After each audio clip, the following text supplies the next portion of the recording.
ये नवरात्रि की पहली रात है। ये रात और ये दिन, ये आने वाला दिन ईश्वर की स्त्री प्रकृति को समर्पित है। दुर्गा, लक्ष्मी और सरस्वती को स्त्री प्रकृति के 3 आयामों के प्रतीकों के रूप में इस्तेमाल किया जाता है। वे अस्तित्व के 3 मूलभूत गुणों तमस, रजस और सत्व का प्रतीक भी है। तमस का अर्थ है निष्क्रियता, रजस का अर्थ है क्रिया, जुनून, सत्व एक तरह से सीमाओं को तोड़ना, विलीन होना, पिघलना और एक हो जाना। इन 3 खगोलीय वस्तुओं में, जिनसे हमारे शरीर की रचना बहुत गहराई से जुड़ी है, धरती, सूर्य और चंद्रमा, इनमें धरती माँ को तमस माना जाता है, सूर्य रजस है, चंद्रमा सत्व है। जो लोग शक्ति की, अमरता की, ताकत की इच्छा करते हैं, वे स्त्री प्रकृति के उन रूपों की पूजा करते हैं जिन्हें तमस कहा जाता है, जैसे काली या धरती माता। जो लोग धन दौलत की, जुनून की, जीवन की और भौतिक दुनिया के तमाम दूसरे उपहारों की इच्छा करते हैं, वे कुदरती तौर पर स्त्री प्रकृति के उस रूप की कामना करते हैं जिसे लक्ष्मी कहा जाता है या सूर्य।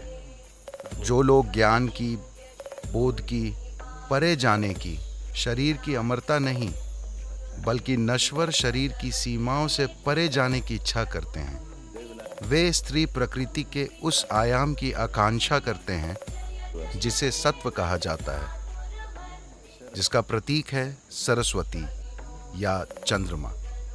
ये तीनों अगले 3 दिन एक एक करके आएंगे।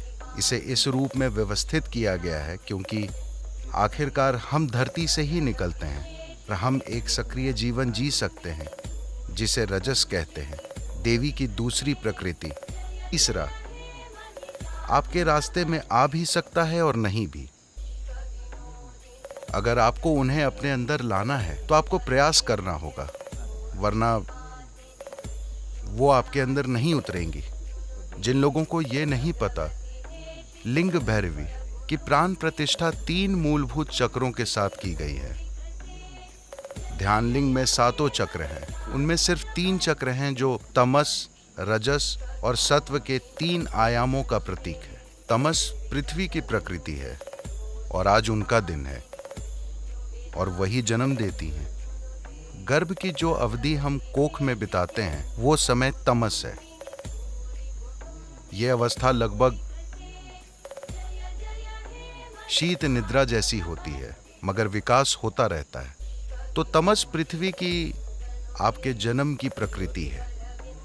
जैसे ही आप बाहर आते हैं आप सक्रिय हो जाते हैं, रजस शुरू हो जाता है। अगर आप पर्याप्त जागरूक हुए या पर्याप्त खुशकिस्मत हुए तो सत्व आपको छुएगा, वरना रजस का रंग ऐसा है कि जब तक सब अच्छा चलता रहता है वो अच्छा रहता है। जैसे ही बुरा सिलसिला शुरू होता है, रजस बहुत ही ज्यादा बुरा हो जाता है। तो इन 9 दिनों में सबसे बढ़कर जीवन के हर पहलू को उत्सव के रूप में मनाना, ये सबसे महत्वपूर्ण है। अगर आप हर चीज को उत्सव के रूप में लेते हैं तो आप जीवन को लेकर गंभीर ना होते हुए भी पूरी तरह जुड़े होना सीख लेते हैं। अभी ज्यादातर इंसानों के साथ समस्या ये है कि अगर उन्हें कोई चीज महत्वपूर्ण लगती है तो वे उसे लेकर बहुत गंभीर हो जाएंगे। अगर उन्हें लगता है कि वो उतना महत्वपूर्ण नहीं है तो वे उसे लेकर लापरवाह हो जाएंगे, उसमें जरूरी भागीदारी नहीं दिखाएंगे। ये सही तरीका नहीं है। सही रास्ता, जीवन का रहस्य बस यही है, हर चीज को बिना गंभीर हुए देखना मगर पूरी तरह जुड़े रहना, किसी खेल की तरह। यही वजह है कि जीवन के सबसे गहन पहलुओं का उत्सव मनाया जाता है ताकि आप उसे चूके नहीं, क्योंकि जिस चीज को वे गंभीर नहीं मानते वे उसमें भागीदारी और समर्पण नहीं दिखा पाते। सारी समस्या बस यही है। मगर महत्वपूर्ण चीज यह है कि इसमें इस चक्र को तोड़ने और परे जाने की क्षमता है। तो देवी के इन 3 आयामों की भैरवी या लिंग भैरवी के रूप में प्रतिष्ठा की गई है।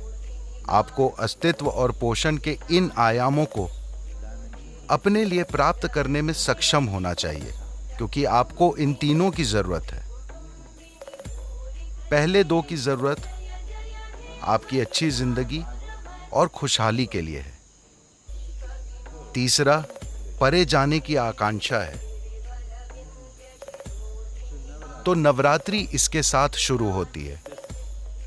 यह न सिर्फ एक शानदार प्रतीक है, बल्कि यह ऊर्जा के स्तर पर भी सच है। हर महीने, सिर्फ साल में एक बार नहीं, अमावस्या के बाद हर महीने पहले 3 दिन ऐसे होते हैं।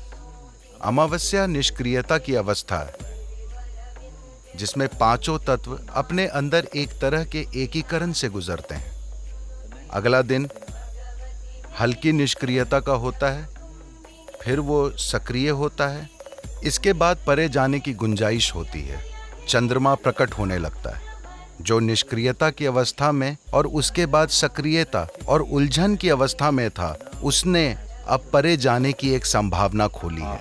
महीना कुछ अधिक स्पष्ट होता है, क्योंकि ये अमावस्या साल की दूसरी अमावस्याओं से अधिक स्पष्ट थी। सभी 12 या कभी कभी 13 अमावस्याओं में से ये सबसे शक्तिशाली होती है। जो कल थी, आज पहला दिन है। आज दुर्गा या काली का दिन है।